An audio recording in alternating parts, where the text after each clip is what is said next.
My ex walked out on our family to become a life coach and only wanted occasional visitation with our kids. Then years later, after her business failed and she hit rock bottom, she showed up at our daughter's school demanding to see her even though she signed away all her parental rights. For context, I, 42M, work as a software engineer in Phoenix. My ex-wife Carly, 41F, works as an administrative assistant now. We have 2 kids together. My daughter Daphne is 16 and my son Josh is 14. I'm remarried to Rebecca, who is 38, and we have a 2-year-old son named Oliver. This whole situation started about 10 years ago. Carly and I were living in a suburb outside Phoenix. We had a 3-bedroom house with a small yard. Nothing fancy, but it was comfortable. I was working at the same company I'm at now. Carly worked part-time as a marketing assistant for a local real estate firm. The kids were 6 and 4 at the time. We had a routine. I'd drop the kids at school on my way to work. Carly would pick them up in the afternoon. We'd have dinner together most nights. Weekends were for errands and maybe a park visit. Then Carly discovered Instagram. She started following these women who called themselves business coaches and lifestyle consultants. These accounts showed photos of women in expensive clothes standing in front of luxury cars. The captions talked about financial freedom and being your own boss. Carly spent hours scrolling through these profiles at night. She'd show me posts about women who supposedly left their corporate jobs and now made 6 figures working from home. One evening Carly told me she wanted to attend a seminar downtown. It cost $500. She said it was an investment in her future. I asked what the seminar was about. She said it was about personal branding and launching an online business. I pointed out that she already had a job. She said the job was limiting her potential. I agreed to the seminar because I figured it might help her career. After the seminar, Carly came home with a workbook and a list of other courses she needed to take. Each course cost between $800 and $1,200. She signed up for 3 of them over the next 2 months. She put them all on our credit card. When the statement came, I saw we owed $3,400 more than usual. I asked Carly about it. She said I didn't understand the abundance mindset. She said you have to spend money to make money. The courses led to a monthly membership in something called a mastermind circle. This cost $300 per month. Carly started going to meetings twice a week at a wine bar in Scottsdale. She'd come home late smelling like wine and talking about vision boards and manifesting success. I asked what specific business she was planning to start. She said she was still in the discovery phase. At home things changed. Carly stopped cooking dinner. I'd get home from work and find her at the kitchen table with her laptop surrounded by notebooks and printouts. The kids would be in the living room watching TV. Daphne would tell me she was hungry. I'd make pasta or order pizza. Carly wouldn't look up from her screen. Josh started having trouble with his homework. He needed help with reading. I'd sit with him after dinner while Carly typed posts for her social media accounts. She was building what she called her personal brand. Her posts talked about empowerment and breaking free from the 9-to-5 grind. She never mentioned the kids in any of her posts. One Saturday morning I woke up and Carly wasn't in bed. I found a note on the kitchen counter. The note said she needed to find herself. She said she'd been living someone else's life for too long. She wrote that she needed to live authentically. She said she'd be in touch soon. I called her phone 15 times that day. No answer. I called her parents. They hadn't heard from her. I called her sister. Nothing. The kids kept asking where their mom was. Daphne stood by the front window that afternoon watching for Carly's car. Josh cried when bedtime came and Carly still wasn't home. 3 days later I got a text. Carly said she was safe. She said she was staying with a friend. She said she needed space to work on herself. I called immediately. She didn't pick up. I texted back asking when she was coming home. She replied 2 hours later saying she wasn't sure. A week after she left, a process server came to the house. Carly had filed for divorce. The papers listed an address downtown. I looked it up later. It was a modern apartment building near the Arts District. The rent for a 1-bedroom there was twice what we paid for our mortgage. The biggest shock came when I read through the custody proposal. Carly was asking for visitation only. No joint custody. No alternating weekends. Just occasional visits when her schedule allowed. There was a note from her lawyer saying Carly needed flexibility to focus on her business development. I hired a lawyer. We went to mediation. Carly showed up in a blazer and heels I'd never seen before. She had her hair done differently. She barely looked at me. When the mediator asked about custody, Carly said she thought it was best for the kids to have stability with me. She said her lifestyle wasn't set up for children right now. She said she was in a transition phase. The divorce was final 4 months after she left. Carly got the apartment. I kept the house. She agreed to child support of $400 per month, which was laughably low given her share of community property. But I just wanted it over. Carly's visitation schedule was every other Sunday afternoon. She canceled more than half the time. Sometimes she'd text an hour before pickup saying something came up. Other times she just wouldn't show. Daphne would have her shoes on and her backpack ready. Then my phone would buzz and I'd have to tell her mom wasn't coming. When Carly did take the kids, the visits were awkward. She'd bring them to coffee shops where she'd work on her laptop while they sat there. Or she'd take them to networking events where they'd sit in a corner while Carly talked to strangers. Josh told me once that Mom spent the whole visit on her phone. Daphne said Mom asked them not to call her Mom in public because it made her seem older. I looked at Carly's social media during this time. She'd rebranded herself with a new name. She called herself Carly Chavez Silva on her profiles, even though Chavez was her maiden name and Silva was made up. Her bio said she was a business strategist and mindset coach. Her posts showed her at restaurants and hotel lobbies. None of her posts mentioned having children. If you looked at her profile, you'd think she was a single woman in her 20s. About a year after the divorce, I learned about the program Carly had joined. Another dad at Josh's school mentioned his ex-wife had gotten involved with the same thing. He showed me the website. It was run by a woman who called herself Serena Devine. Her real name was Sarah Jones. She'd been sued twice for fraud. The program cost $15,000 for a year-long mentorship. The promise was that you'd launch a six-figure coaching business. Carly had paid for this program. I found out later she'd taken out a personal loan. She'd also maxed out 2 credit cards that were solely in her name. She was paying $800 a month just in minimum payments. My parents moved to Phoenix 2 years after Carly left. They sold their house in Tucson and bought a place 10 minutes from us. My mom started picking the kids up from school. My dad helped with yard work and home repairs. They were there for soccer games and school concerts. They gave the kids what Carly wasn't giving them. I met Rebecca 3 years after the divorce. She was Josh's kindergarten teacher. Well, she'd been his teacher 2 years earlier. We ran into each other at a grocery store. We talked for a few minutes in the produce section. She asked how Josh was doing. I said he was good. She said she remembered him as a sweet kid. I asked if she wanted to get coffee sometime. She said yes. Rebecca was different from Carly. She asked about the kids on our first date. She wanted to know their interests and their personalities. On our third date, I told her about Carly leaving. Rebecca listened. She didn't offer advice or judgment. She just listened. The kids met Rebecca 6 months after we started dating. I made dinner at the house. Rebecca brought a board game. Daphne was distant at first. Josh was quiet. But Rebecca didn't push. She was patient. Over the next year, she came to school events. She helped with homework. She learned what foods they liked. She showed up. Rebecca and I got married 4 years after Carly left. Carly had to be notified about the marriage because of the custody agreement. Her lawyer sent a standard acknowledgement letter. Nothing personal. A year after Rebecca and I got married, we talked about adoption. The kids were living with us full time. Carly's visits had dropped to maybe once every 3 months. Rebecca wanted to make it official. She wanted to adopt Daphne and Joshua. We filed the paperwork. Carly had to consent to terminate her parental rights. I expected a fight. I expected drama. Instead, Carly's lawyer called my lawyer 3 days later. Carly was willing to sign. The only condition was that she wouldn't have to pay child support anymore. We went to court.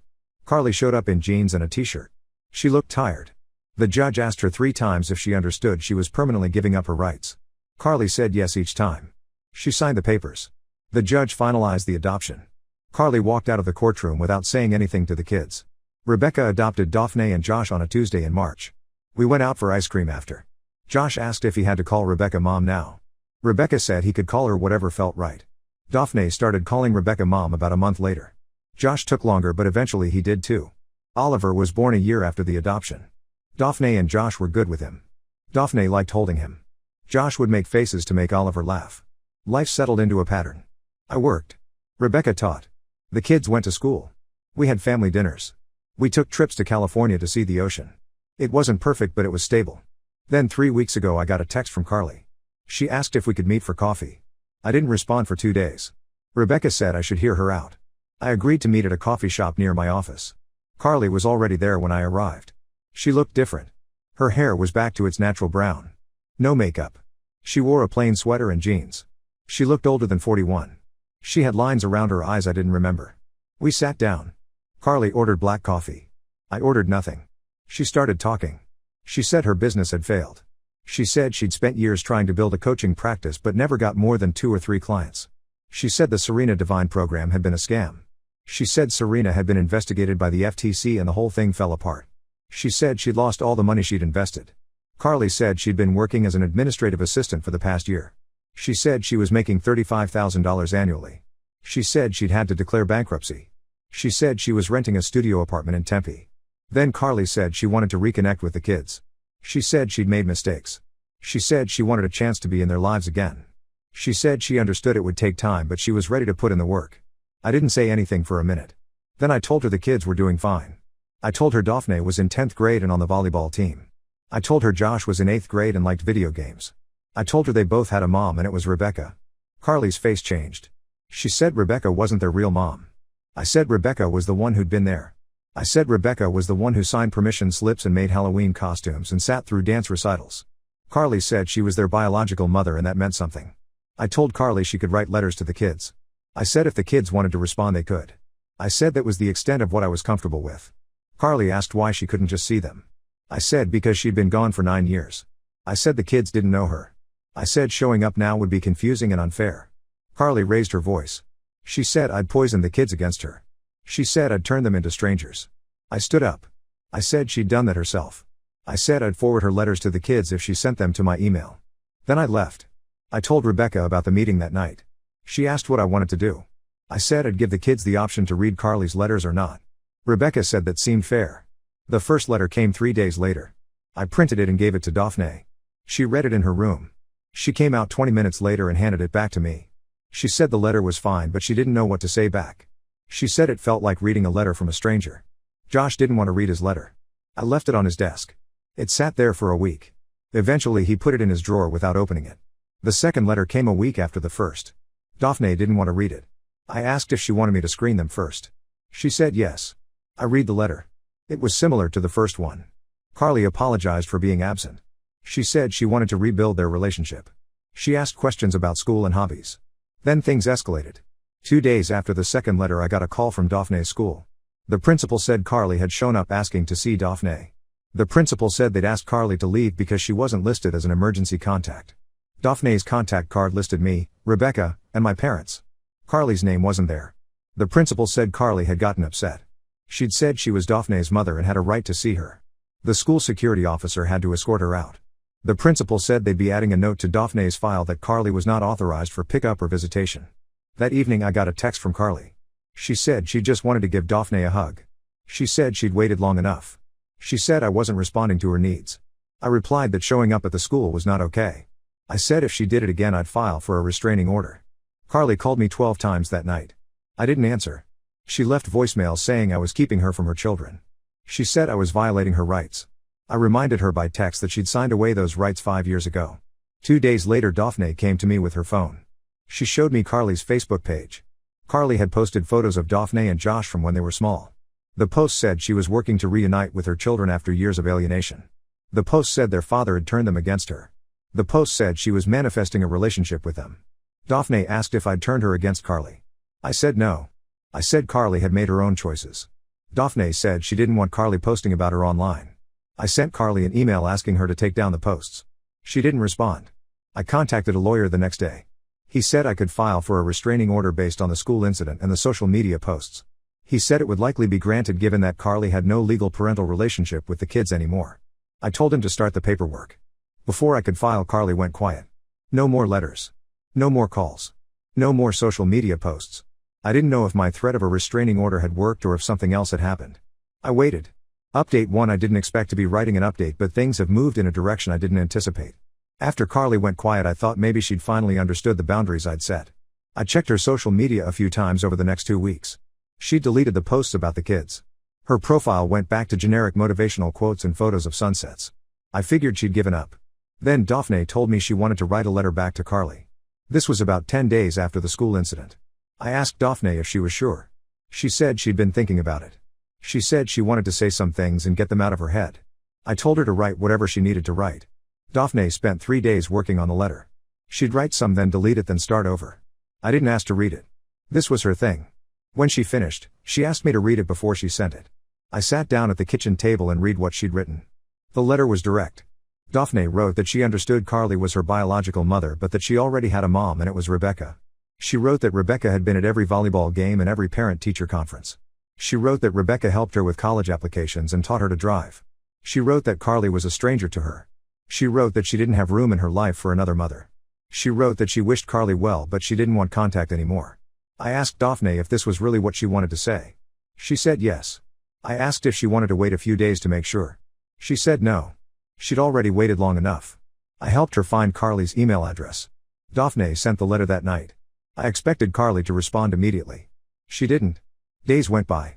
Nothing. I started to think maybe Carly had accepted Daphne's decision. Then 12 days after Daphne sent the letter, I got a call from a number I didn't recognize. I answered. It was a woman who said her name was Patricia. She said she was Carly's sister. I'd met Patricia once at our wedding 18 years ago. We hadn't spoken since. Patricia said she was calling from a hospital in Scottsdale. She said Carly had taken a bottle of sleeping pills 2 nights before. She said a neighbor had found Carly unresponsive in her apartment. She said Carly was stable now, but she'd been moved to a psychiatric unit. I didn't know what to say. Patricia said she knew about Daphne's letter. She said Carly's therapist had asked her to go through Carly's apartment to find emergency contacts. Patricia had found the letter on Carly's kitchen table. She said the letter hadn't caused what happened, but it had been part of a larger collapse. Patricia explained that Carly had been struggling for a long time. She said Carly had stopped taking medication for depression about 6 months ago. She said Carly's landlord had started eviction proceedings because she was 3 months behind on rent. She said Carly had lost her job 2 weeks before the hospital incident because she'd stopped showing up to work. Patricia said Carly's therapist thought she'd been experiencing a breakdown for months. I asked Patricia why she was telling me this. She said Carly had listed me as an emergency contact on her intake forms. She said the hospital needed to know if there was anyone who could help with Carly's care after she was discharged. I said I wasn't the right person for that. Patricia said she understood. She said she'd be handling Carly's care going forward. I asked if Patricia thought I should tell the kids. Patricia was quiet for a moment. Then she said that was my decision, but she thought they should know their biological mother was alive and getting help. She said one day they might want to know they'd been thought of. I said I'd think about it. I told Rebecca about the call that night. Rebecca said we needed to tell the kids. She said they were old enough to handle the truth. She said keeping it from them would be worse than telling them. I called Daphne and Josh into the living room the next evening. Oliver was already in bed. I told them about Carly's hospitalization. I told them she'd tried to hurt herself. I told them she was getting help now.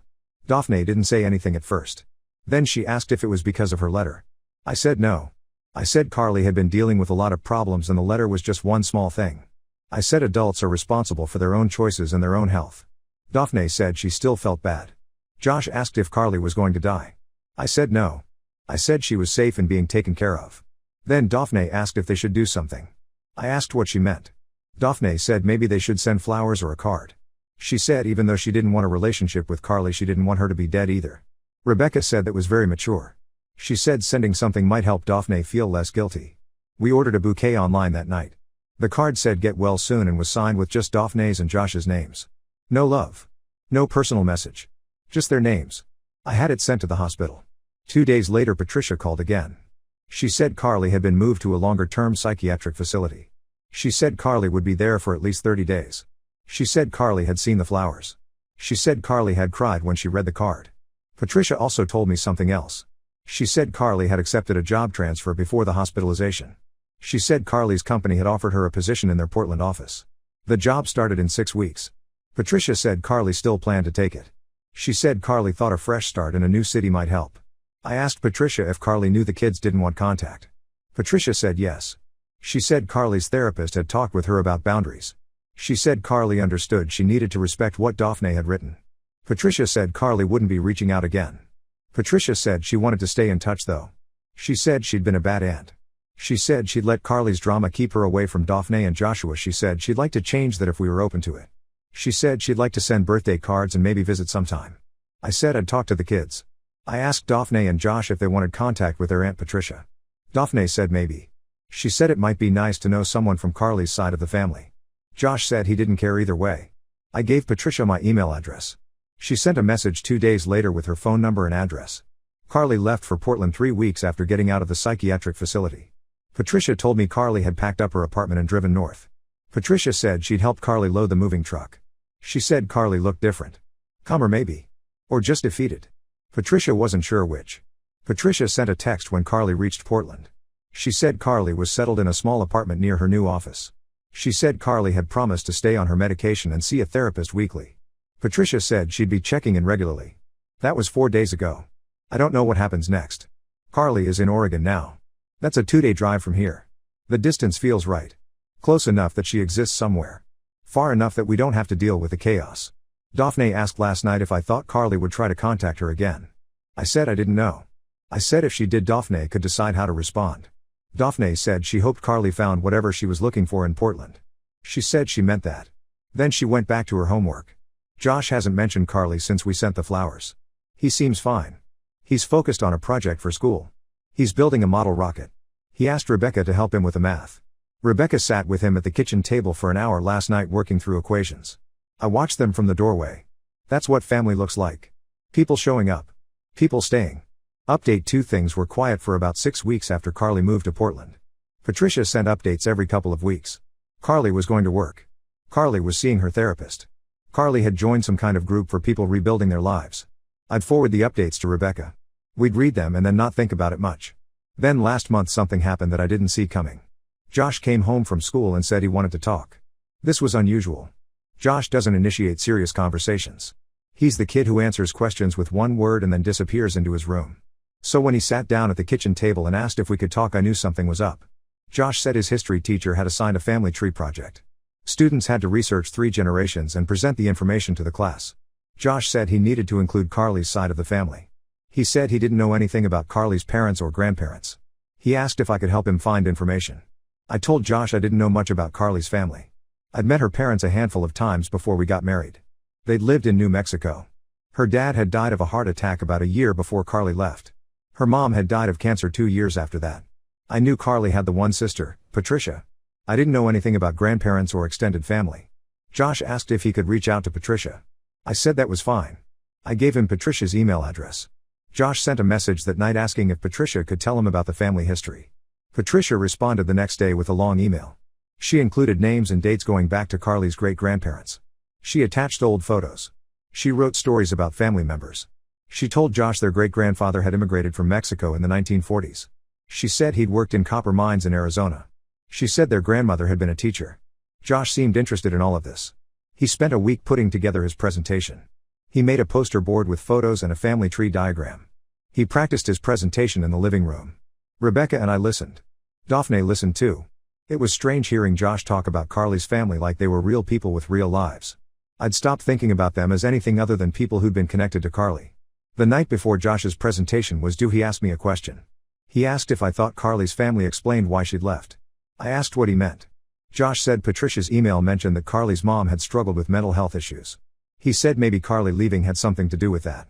He said maybe it wasn't completely her fault. I didn't know how to answer that. I said mental health could affect people's choices, but adults still had to take responsibility for their actions. I said Carly had options 9 years ago and she'd chosen to leave. Josh nodded. He said he was just trying to understand. Then he went to bed. Josh gave his presentation the next day. He came home and said it went fine. He got an A. He put the poster board in his closet. I thought that would be the end of it. But 2 weeks later Patricia called. She said she'd been thinking about Josh's project. She said it had made her realize how disconnected the kids were from their extended family. She said Carly's cousin Maria lived in Tucson. She said Maria had 3 kids around Daphne's and Josh's ages. She asked if we'd be open to the family's meeting. I told Patricia I'd have to think about it. She said she understood. She said she'd send Maria's contact information if we wanted it. I talked to Rebecca that night. Rebecca said it might be good for the kids to know they had family beyond us. She said it might help them understand where they came from. I wasn't convinced, but I agreed to meet Maria. We met at a park in Tucson the following Saturday. Maria brought her 3 kids. They were 17, 15, and 13. Maria looked like Carly but softer somehow. Less sharp around the edges. Her kids were polite. They asked Daphne and Josh about school and hobbies. Daphne seemed to connect with Maria's oldest daughter. They talked about college plans. Josh played basketball with Maria's son. After an hour Maria pulled me aside. She said she'd heard about what happened with Carly. She said Patricia had filled her in. Maria said she wanted me to know that she didn't judge our situation. She said family was complicated. She said she'd like to stay in touch with Daphne and Josh if we were comfortable with that. I said I'd talk to the kids. On the drive home Daphne said she'd liked meeting Maria's family. She said it was nice to know there were normal people on Carly's side. Josh said Maria's son was cool. He asked if we could visit again. I said maybe. Maria started texting me every few weeks after that. She'd send photos of her kids and ask about Daphne and Joshua. She'd invite us to family gatherings. We went to one birthday party in November. It was fine. The kids had fun. I felt out of place, but Rebecca seemed comfortable. Then in December Patricia called with news about Carly. She said Carly had been doing well in Portland. She'd been promoted at work. She was in a stable relationship with someone she'd met at her support group. Patricia said Carly had asked if she could send Christmas cards to Daphne and Josh. I asked Patricia what Carly wanted. Patricia said just cards. No gifts. No requests for contact. Just cards acknowledging the holiday. I told Patricia I'd have to ask the kids. I brought it up at dinner that night. Daphne said she didn't mind if Carly sent a card. She said it wouldn't change anything, but it wasn't hurting anyone. Josh shrugged and said okay. I texted Patricia and said the kids were fine with cards. The cards arrived 3 days before Christmas. They were simple. Generic holiday designs. Carly had written a short message in each one. She told Daphne she was proud of her even though she didn't know what Daphne was doing in school. She told Josh she hoped he was happy. She signed both cards with just her name. No love. No mom. Just Carly. Daphne put her card on her desk. Josh threw his away. I found it in the trash later and kept it in a drawer in my office. I don't know why. Maybe because it seemed wrong to just throw away something from their biological mother. Maybe because I thought one day Josh might want it. Patricia called after Christmas to say Carly had started seeing a therapist who specialized in estranged family relationships. Patricia said Carly was working through her guilt. She said Carly had accepted that Daphne and Josh might never want a relationship with her. She said Carly was trying to find peace with that. I told Patricia that seemed healthy. Patricia said she thought so too. Then she said something that stuck with me. She said sometimes the best thing a parent can do is let their kids go. She said Carly was learning that. She said it was painful but necessary. That conversation was 3 weeks ago. Since then things have been quiet again. Carly hasn't reached out. Patricia sends occasional updates. Maria invited us to a family reunion in March. We haven't decided if we'll go. Daphne submitted her college applications in January. Rebecca and I took her to tour campuses in California over winter break. Daphne's thinking about studying environmental science. She's excited about leaving Phoenix. She's ready for something new. Josh is doing fine. He made the school basketball team. He's still quiet but he seems content. He doesn't talk about Carly. I don't push him to. Oliver turned 3 last week. He's obsessed with dinosaurs. Daphne bought him a toy T-Rex for his birthday. Josh taught him to roar. We had cake in the backyard. It was a good day. That's what most days are now. Just good. Update 3. I'm writing this final update because something happened last week that feels like a closing point to all of this. Patricia called on Tuesday evening. She said Carly had decided to stay in Portland permanently. She'd bought a small condo outside the city. She'd been with her partner for 6 months now and things were serious. Patricia said Carly seemed genuinely stable for the first time in years. But the reason Patricia was calling was different. She said Carly had written letters to Daphne and Joshua not to send. Just to write. Carly's therapist had suggested it as an exercise. The letters were Carly's chance to say everything she needed to say without expecting a response. Patricia said Carly wanted to know if the kids would be willing to receive these letters. No response required. No further contact expected. Just the letters themselves. I told Patricia I'd ask the kids. I talked to Daphne first. She was studying for a calculus test. I explained what Patricia had said. Daphne put down her pencil. She asked what the point was if Carly didn't expect a response. I said maybe Carly just needed to say certain things. Daphne thought about it. Then she said okay. She said she'd read the letter if Carly sent it. Josh was harder to pin down. He was playing video games online with friends. I waited until he finished. Then I explained the situation. Josh said he didn't want another letter. He said the Christmas card had been enough. I asked if he was sure. He said yes. I told Patricia that Daphne would accept a letter but Josh wouldn't. The letter arrived by email 5 days later. Patricia forwarded it to me and I printed it for Daphne. The letter was 4 pages long. I didn't read it. Daphne took it to her room. She came out an hour later. Her eyes were red but she wasn't crying. She handed me the letter and said I could read it if I wanted. I read it that night after everyone was asleep. Carly's letter was different from anything she'd written before. There was no attempt to justify what she'd done. No excuses about finding herself or following her dreams. She wrote that she'd been selfish and delusional. She wrote that she'd convinced herself she was special and destined for something bigger than being a wife and mother. She wrote that by the time she realized how wrong she'd been it was too late to fix it. Carly wrote about specific moments she regretted. She wrote about missing Daphne's 10th birthday because she'd been at a business conference. She wrote about forgetting to pick Josh up from school once because she'd been recording content for her social media. She wrote about the time Daphne had asked her to come to a school play and Carly had said she was too busy building her brand. The letter also talked about Rebecca. Carly wrote that she was grateful Rebecca had been there for the kids. She wrote that she knew Rebecca was their real mom in every way that mattered. She wrote that Daphne had been right in her letter. There wasn't room for 2 mothers. Carly wrote that she'd accepted that. The last page was about the future. Carly wrote that she wouldn't be reaching out again. She wrote that Daphne and Josh deserved to move forward without her in their lives. She wrote that if they ever wanted contact when they were older she'd be open to it but she wouldn't initiate anything. She wrote that her hope was that they'd both be happy and that they'd know she thought about them even if they didn't think about her. I put the letter in the same drawer where I'd kept Josh's Christmas card. Daphne never asked for it back. She didn't talk about it either. Life just continued. Then yesterday something small happened that felt significant. Maria texted to ask if Daphne and Josh wanted to come to Tucson for spring break. Maria's family was planning a camping trip to Mount Lemon.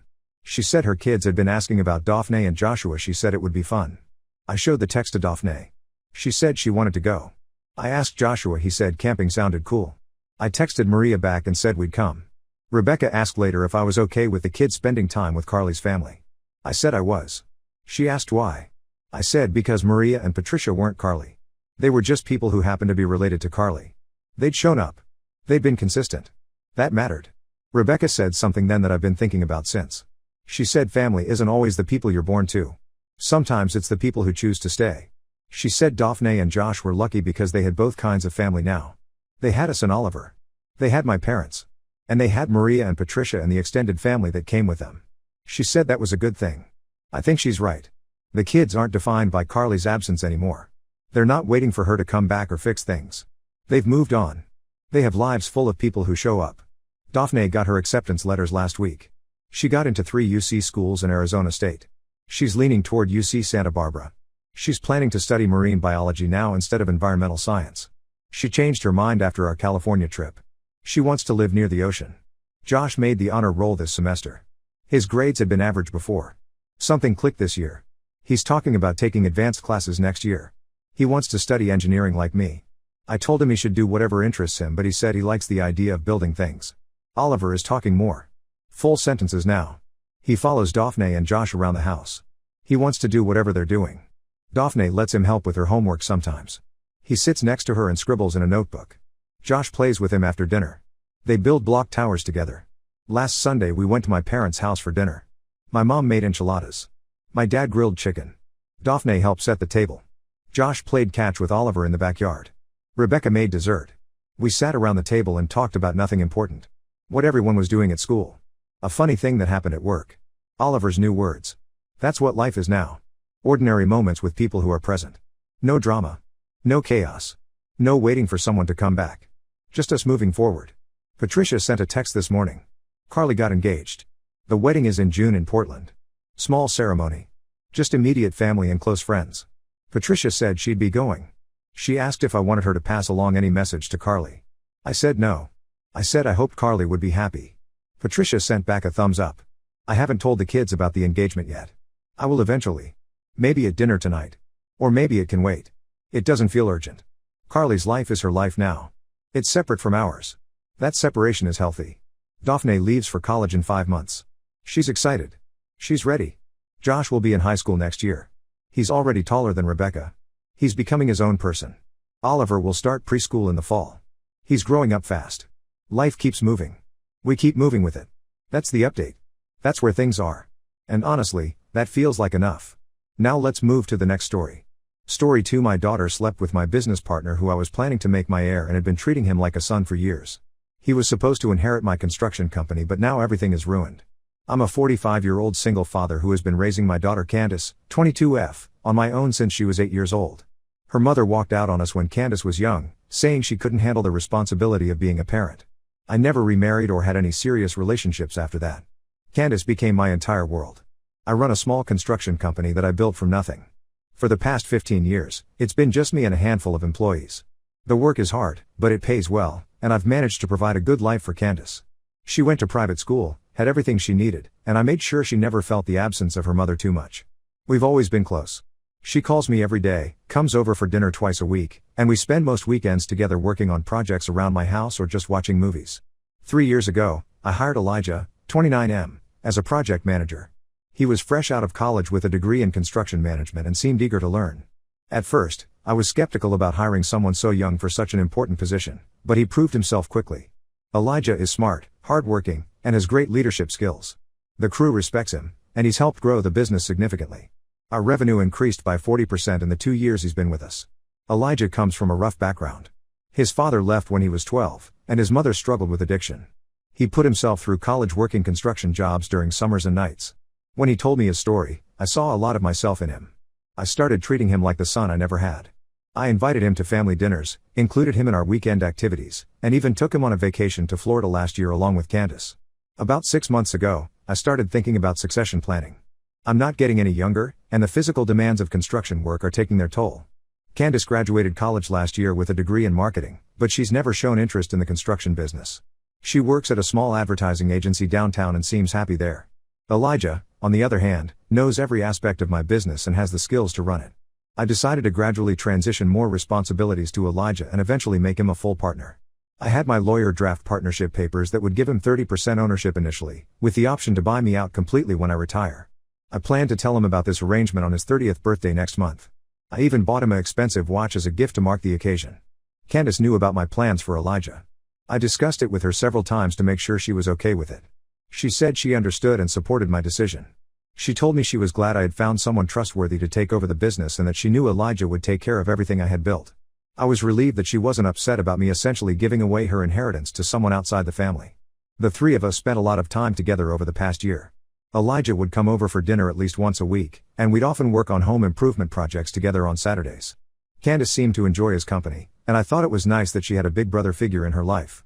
They would joke around and tease each other like siblings do. Elijah would help her with things like changing her car oil or fixing problems at her apartment. Last month, I noticed some changes in both of them. Candace started declining our usual dinner invitations and seemed distant when she did come over. When I asked if everything was okay, she said work was stressful and she was tired a lot. Elijah also seemed different at work. He was still doing his job well, but he appeared distracted and would sometimes zone out during our conversations. I assumed he was dealing with personal issues and didn't want to pry. 2 weeks ago, I decided to surprise Candace by showing up at her apartment with Chinese takeout from her favorite restaurant. She loves their Kung Pao chicken and usually orders it at least once a week. When I got to her building, I used the spare key she gave me for emergencies and went upstairs. As I approached her door, I heard voices inside. I knocked, but there was no answer even though I could clearly hear people talking. I used my key and walked in, calling out that I had brought dinner. What I saw in her living room made me freeze. Candace was sitting on the couch in a robe, and Elijah was there in just his boxers and a t-shirt. There were wine glasses on the coffee table and her clothes scattered on the floor. They both looked at me with expressions of pure panic. The silence lasted for what felt like hours but was probably only a few seconds. Then Candace started crying and Elijah started putting on his pants. I set the takeout bags on the kitchen counter and told them both to get dressed because we needed to talk. I went outside to my truck and waited for 20 minutes, trying to process what I had seen. When I went back inside, they were both fully clothed and sitting at opposite ends of the couch. Candace's eyes were red from crying, and Elijah wouldn't look at me. I asked them how long this had been going on. Candace said it started about 2 months ago. She said they didn't plan for it to happen, but they had been spending so much time together that feelings developed. Elijah finally spoke up and said he knew he had crossed a line and that he was sorry. He said he never meant for this to happen and that he understood if I wanted to fire him. Candace got defensive and said they were both adults and that their relationship shouldn't affect his job or our family dynamic. I told them both that I needed time to think and left without saying anything else. I drove around for 3 hours that night, trying to figure out what to do. The next day, I called in sick to work for the first time in 5 years. I couldn't face seeing Elijah, and I wasn't ready to talk to Candace either. I kept thinking about all the times over the past few months when they must have been sneaking around behind my back. Family dinners where they were probably thinking about each other. Work conversations where Elijah was probably distracted because he was planning to see my daughter later. The vacation we took to Florida where I paid for everything and they were probably hooking up in the hotel room next to mine. The betrayal cuts deep because I trusted both of them completely. I brought Elijah into my family and treated him like a son. I was planning to give him partial ownership of the business I spent 20 years building.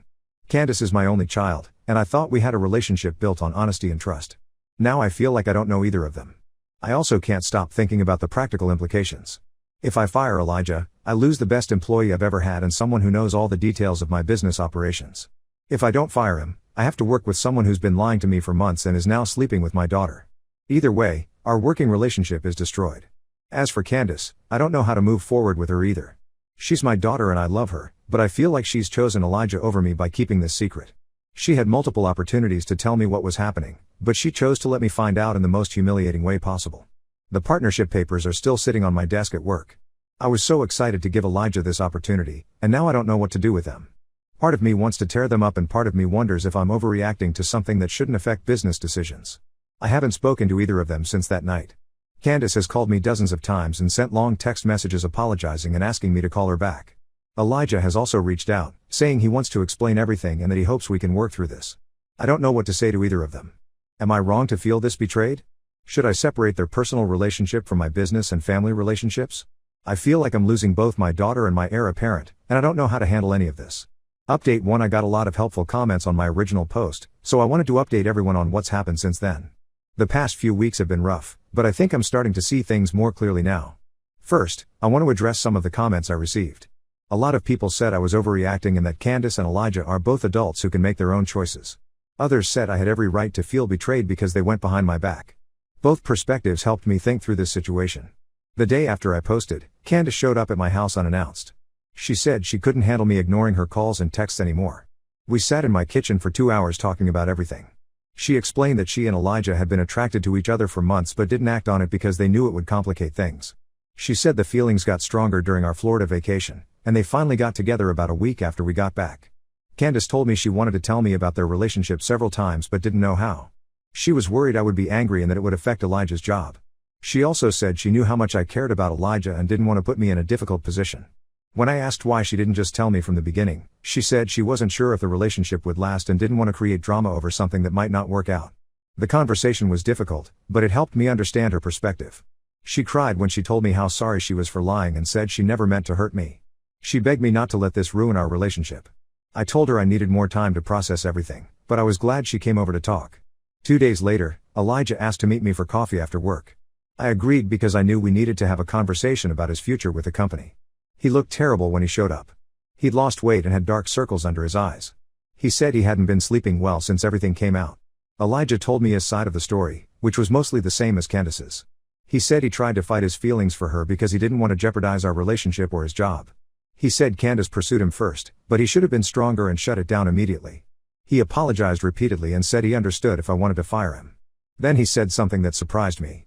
He told me he loved Candace and wanted to marry her. He said he knew it was probably the worst possible timing to bring this up, but he didn't want me to think this was just some casual fling. He said he had been planning to ask for my blessing before proposing, but now he realized how stupid that sounded given the circumstances. I asked him if Candace knew about his marriage plans, and he said they had talked about it. This hit me hard because it made me realize their relationship was more serious than I had understood. They weren't just hooking up behind my back, they were planning a future together. That conversation made me realize I had to make some difficult decisions about both my business and my family relationships. I spent the next week thinking about what I wanted to do. I decided to keep Elijah as an employee but not move forward with a partnership offer. I called him into my office and explained that while I respected his work performance, I couldn't make him a partner given what had happened. He said he understood and thanked me for not firing him. I also told him that our personal relationship would have to remain strictly professional going forward.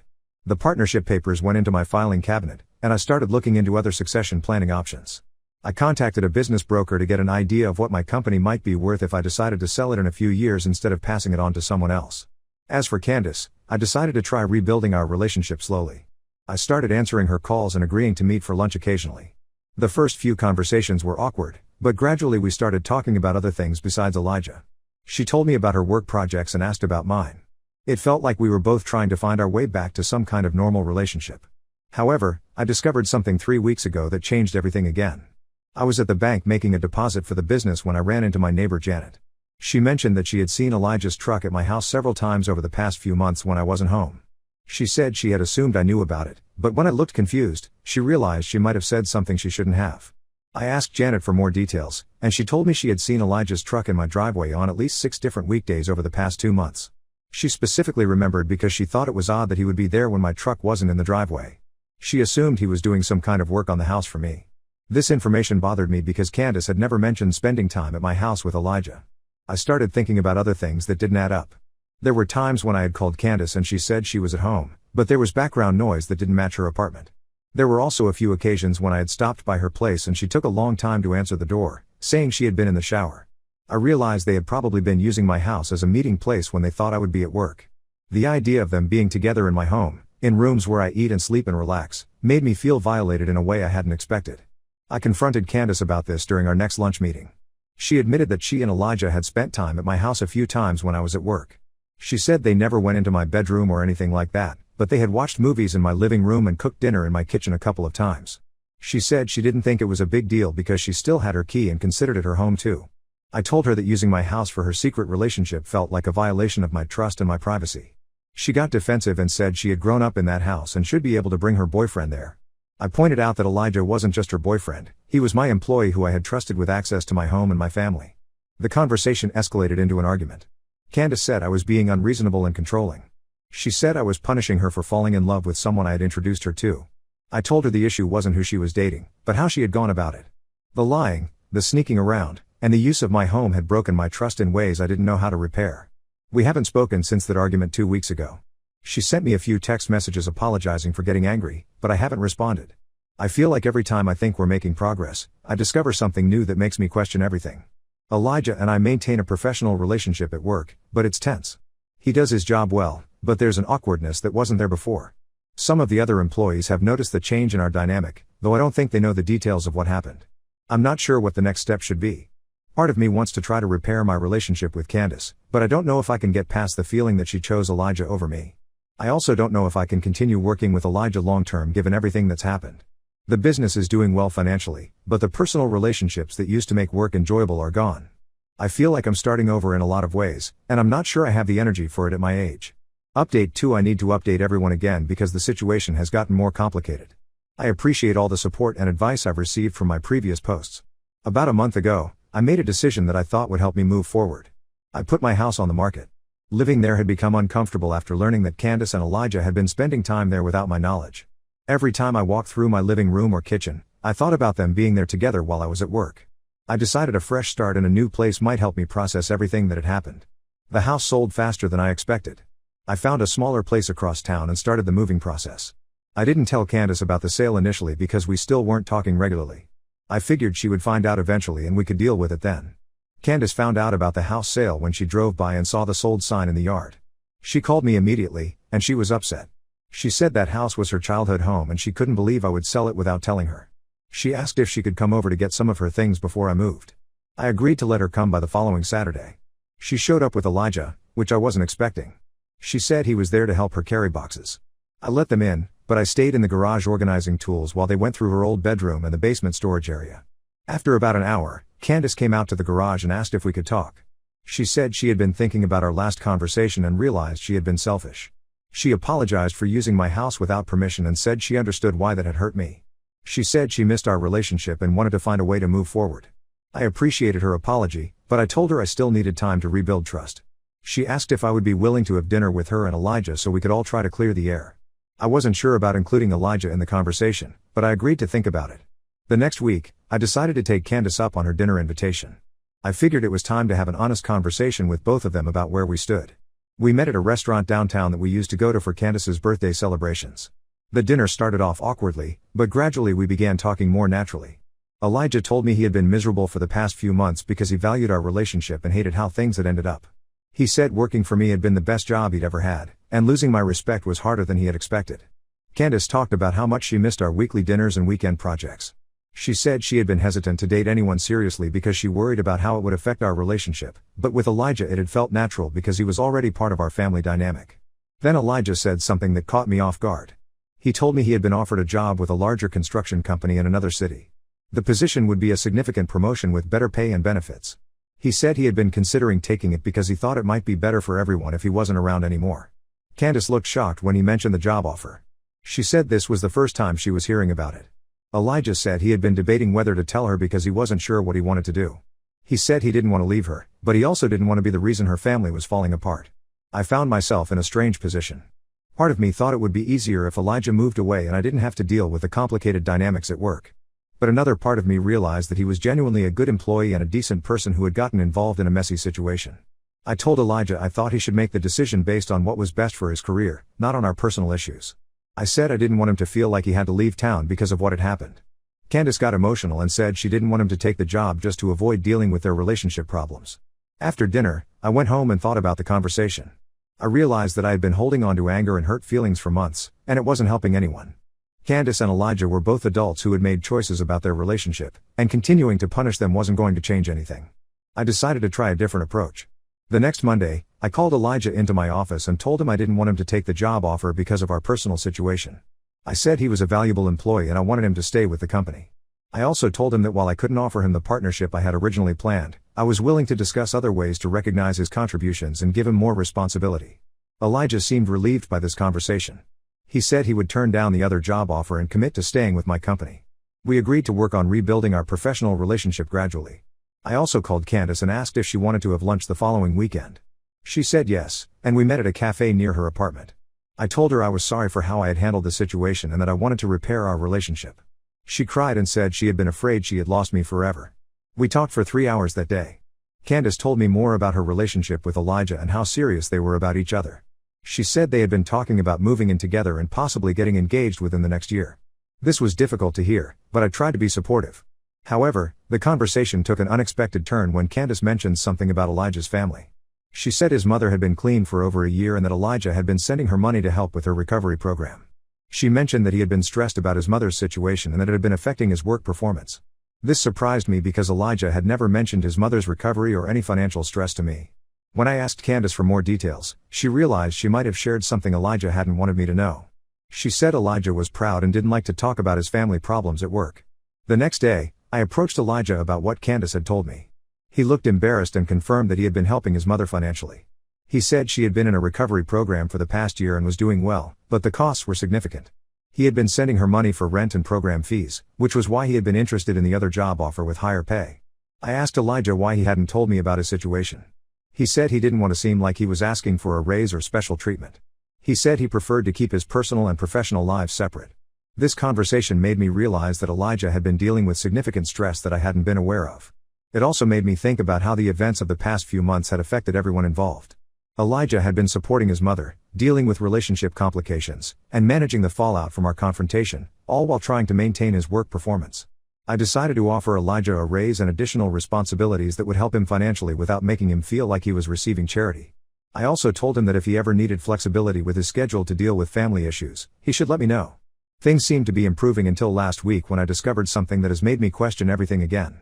I was cleaning out files at the office when I found a folder that contained copies of customer contracts from last year. As I was reviewing them, I noticed that several of the contracts had been modified after I had signed them. The changes were subtle but significant. They involved payment schedules and project timelines that would have affected our profit margins. I compared the contracts in the file to the copies in our main contract database and found that the database versions matched what I remembered signing, but the copies in the folder showed different terms. The folder was labeled with Elijah's handwriting, and the contracts were for projects he had managed. I spent the entire weekend going through other contract files and found similar discrepancies in about a dozen other contracts over the past 18 months. All of them were for projects Elijah had overseen, and all of the modifications would have resulted in additional payments to our company. I'm not sure what to make of this discovery. The modified contracts appear to be in our favor, but I never authorized these changes. If Elijah has been altering contracts without my knowledge, it could create serious legal problems for the business, even if the changes were meant to benefit us. I haven't confronted Elijah about this yet because I want to understand the full scope of what's been happening before I have that conversation. I've contacted my lawyer to get advice on how to handle this situation. This discovery has brought back all of my doubts about Elijah's trustworthiness. Just when I thought we were rebuilding our professional relationship, I find evidence that he may have been making unauthorized changes to business documents. I don't know if this is connected to his financial stress or if it's something else entirely. I also haven't told Candace about what I found because I don't want to put her in the middle of this situation again. But I'm concerned that if Elijah has been hiding this from me, there might be other things I don't know about. I feel like I'm back to square one with not knowing who I can trust. The progress I thought we had made over the past month now seems meaningless if Elijah has been deceiving me about business matters this entire time. Update 3. This will be my final update because I think I've reached a resolution with this situation, though it's not what I expected when I first posted. After I found the contract discrepancies, I spent 2 weeks investigating the situation with my lawyer. We discovered that Elijah had indeed been modifying contracts, but the situation was more complicated than I initially thought. It turned out that Elijah had been making these changes to protect the business from clients who were trying to take advantage of us. He had been tracking which customers were consistently late with payments or trying to add work without additional compensation. When he identified these problem clients, he would modify the contract terms to include stricter payment schedules and clearer boundaries around scope of work. My lawyer explained that while Elijah's intentions might have been good, making unauthorized changes to legal documents could still create liability issues for the company. However, she also noted that in most cases, the modifications had actually saved us money and prevented disputes with difficult clients. I confronted Elijah about the contracts on a Monday morning. He immediately admitted to making the changes and apologized for not getting my approval first.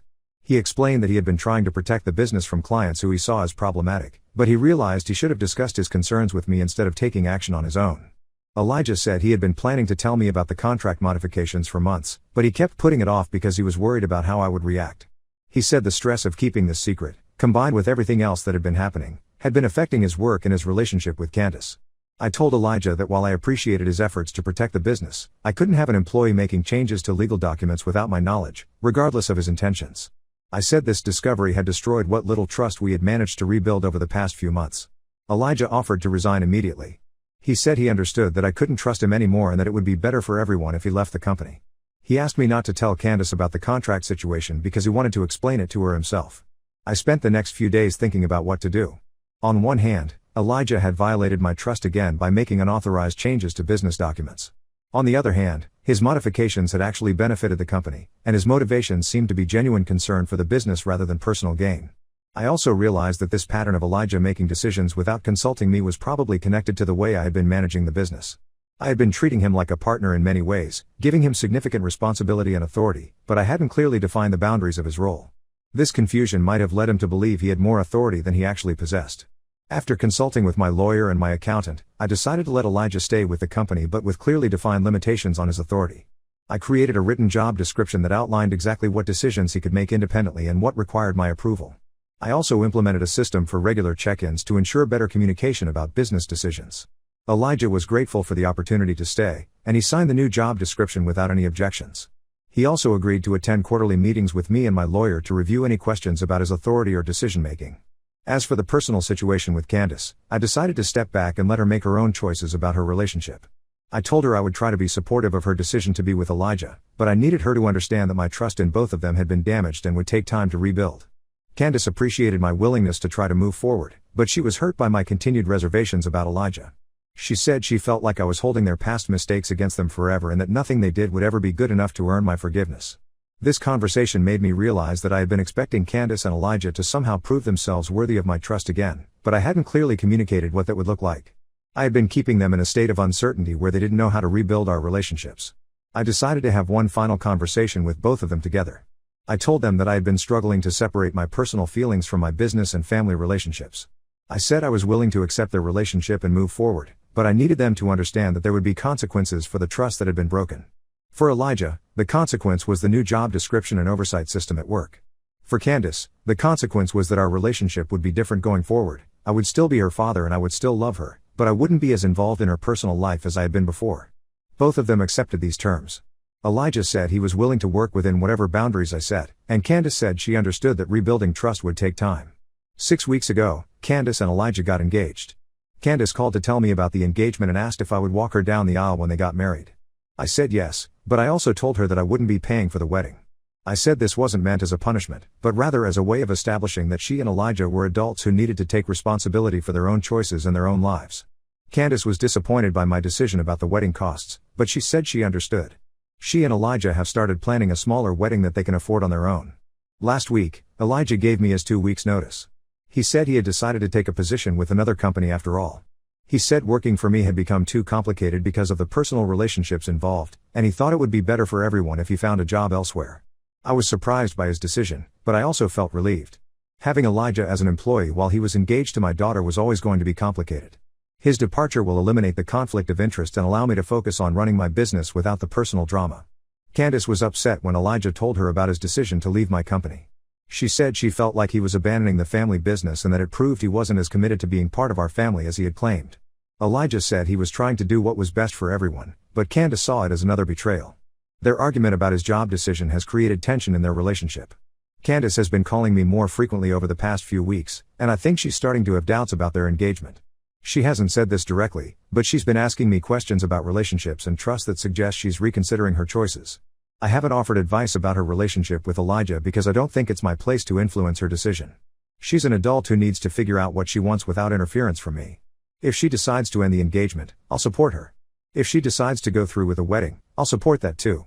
Elijah's last day at work was yesterday. I gave him a good reference letter and told him I hoped things would work out well for him in his new position. We shook hands, and he thanked me for giving him the opportunity to learn the construction business. There was no drama or hard feelings, just a professional goodbye. As for me, I'm focusing on rebuilding my business and my personal life. I've hired a new project manager who comes highly recommended and has no connections to my family. I've also started dating someone I met through a friend. She's a 42-year-old divorced mother of 2 who understands the complications of blended families and adult children. I'm not sure if Candace and Elijah will actually get married or if their relationship will survive the stress of everything that's happened. That's not my decision to make anymore. I've learned that trying to control other people's choices only leads to hurt feelings and damaged relationships. My relationship with Candace is slowly improving. We have lunch together about once a month, and she calls me every few weeks to check in. It's not the same close relationship we used to have, but it's honest and respectful. I think that's probably healthier for both of us. I've also learned that mixing personal and professional relationships is more complicated than I realized. In the future, I'll be more careful about maintaining boundaries between my business and my family life. The people I trust with my personal relationships might not be the same people I should trust with my business decisions, and that's okay.